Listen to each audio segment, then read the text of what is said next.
Olá, nessa aula falaremos sobre o depoimento no inquérito policial. Então vamos imaginar duas hipóteses. A primeira hipótese é que o seu cliente ele seja preso em flagrante e a família o contrate para que o acompanhe na delegacia. E pode ser que você, ao chegar, ele já tenha dado depoimento ou não. E a segunda hipótese é que o seu cliente ele foi intimado a comparecer à delegacia e prestar o seu depoimento. Então, na primeira hipótese, vamos imaginar que você, ao chegar à delegacia, o seu cliente ainda não tenha prestado depoimento. Então, você, durante esse período, tentará e deverá ter acesso aos autos desse procedimento, dessa prisão em flagrante, do APF. Talvez já haja uma decisão do flagrante, veremos isso na próxima aula. Talvez não haja. Então, imaginando hipoteticamente que o seu cliente já prestou o depoimento, nesse momento não há muito o que fazer.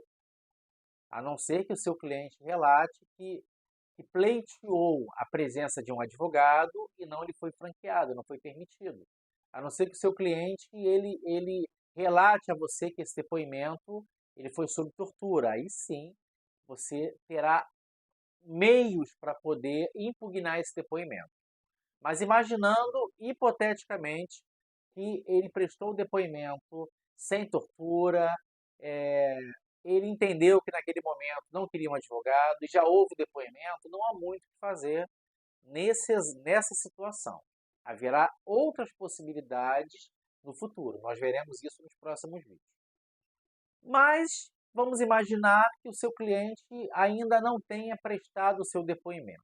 Então você, primeiro, deverá ter acesso a todas as informações possíveis para entender o que está acontecendo, para entender em que momento o seu cliente ele entra nessa cena do crime, em que momento ele é preso em flagrante, como ocorreu tudo isso. O segundo momento, você deverá conversar com o seu cliente em particular, longe dos policiais, ainda que ele esteja nesse momento preso na delegacia. É um direito do advogado conversar com o cliente. Então você deverá conversar em separado para entender o que aconteceu. Então, após esse segundo momento, imaginando que você conseguiu ter acesso a tudo, imaginando que você conversou com o seu cliente, você deve avaliar. Tudo que você tem é suficiente para defender uma tese ao longo do inquérito e durante um eventual processo, ou você entende que as informações prestadas pelo cliente ainda são muito confusas, muito preliminares, isso poderá atrapalhá-lo? Se você entender que, de fato, você não tem ainda argumento suficiente para manter uma tese, nesse momento, o melhor caminho é o silêncio. Por mais que o policial vá tentar convencer o seu cliente que ele colaborando é melhor, você não tem certeza, não tem convicção, oriente o seu cliente a permanecer em silêncio, a fim de que você possa é, ter acesso a mais informações, pensar melhor para elaborar uma tese. Porque em muitos casos o flagrante realmente ele é legal, o flagrante tem sentido, não há nenhuma ilegalidade, cumpre todos os requisitos do Código do Processo Penal, existem várias testemunhas, então não adianta inventar uma historinha, não adianta contar uma história que o delegado não vai acreditar, o promotor não vai acreditar, o juiz também não vai acreditar. Então, nesse momento, se está ainda muito confuso, está muito claro o que aconteceu e você ainda não tem convicção do que fazer, do que orientar, oriente a permanecer em silêncio. A segunda hipótese é que houve uma intimação, seja através de uma correspondência, na residência do investigado, seja através de uma mensagem de WhatsApp, através de uma ligação. E a primeira pergunta que o seu cliente fará, imaginando que tenha sido uma ligação à delegacia, imaginando que tenha sido uma mensagem por WhatsApp, é se isso é possível, se tem alguma coisa errada. E isso é possível, sim.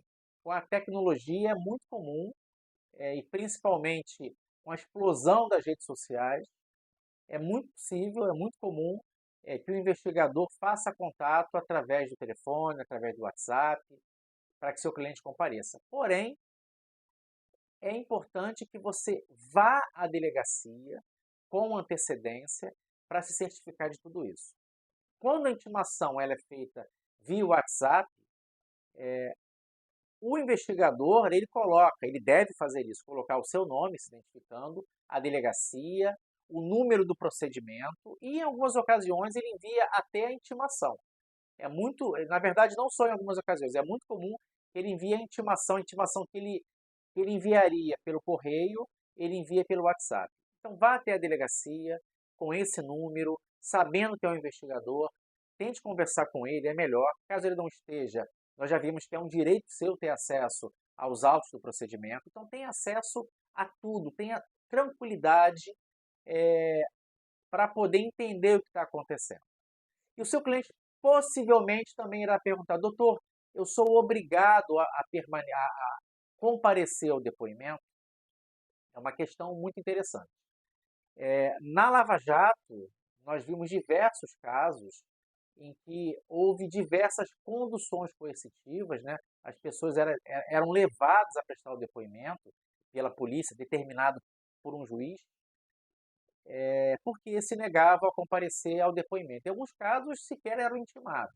O STF ele já sedimentou o entendimento que a condução coercitiva ela é inconstitucional, de maneira que, a princípio, em tese, o seu cliente ele não é obrigado a comparecer para um depoimento.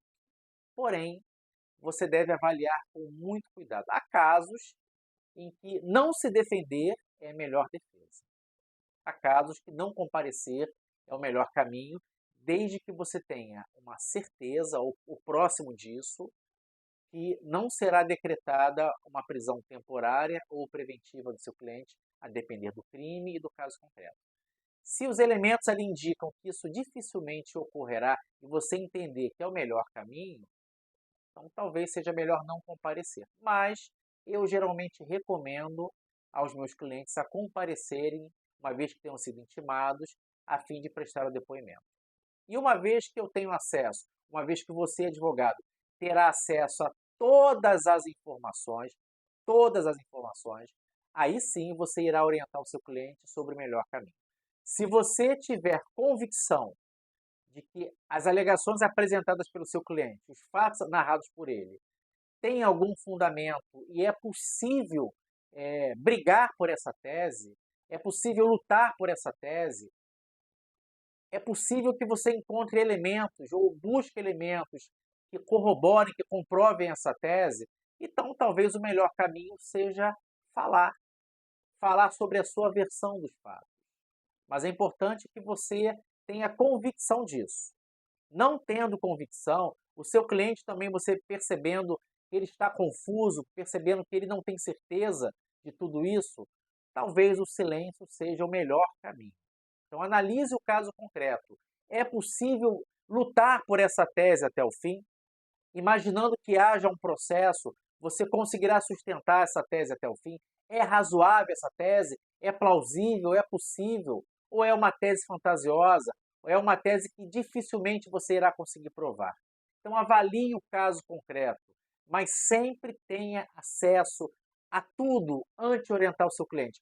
Converse com o seu cliente antes no seu escritório, para que você possa trabalhar com ele o depoimento, orientar sobre o depoimento, treinar o depoimento.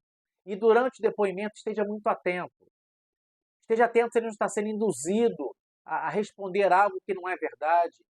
Perceba se o policial está sendo tendencioso e interfira no depoimento. Embora muitos policiais não gostem, você pode fazer isso se entender que naquele momento o policial está sendo tendencioso. E ao final do depoimento, leia com muita calma, com muita paciência. Se você, advogado, entender que o seu cliente não disse uma frase, fale com o investigador. Se o seu cliente disse algo relevante e não constou no termo dele, fale com o investigador. Não tenha medo do policial. Você tem direito a acompanhar todos os atos do inquérito policial, sobretudo o depoimento, e tem direito de intervir. É evidente que o policial não é obrigado a mudar o depoimento de acordo com aquilo que você pleitear. Mas se ele não fizer,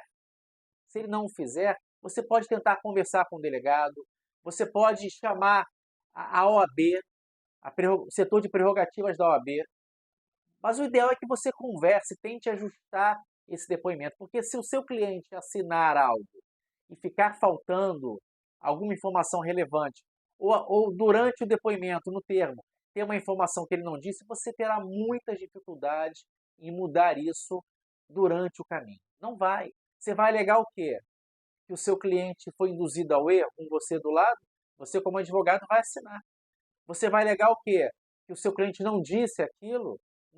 Você não terá elementos sólidos para poder anular ou modificar esse depoimento. Portanto, leia com muita paciência, leia com muita tranquilidade, não tenha medo. Permita que o seu cliente assine o termo se ambos tiverem convicção que aquilo está correto. Até o próximo vídeo.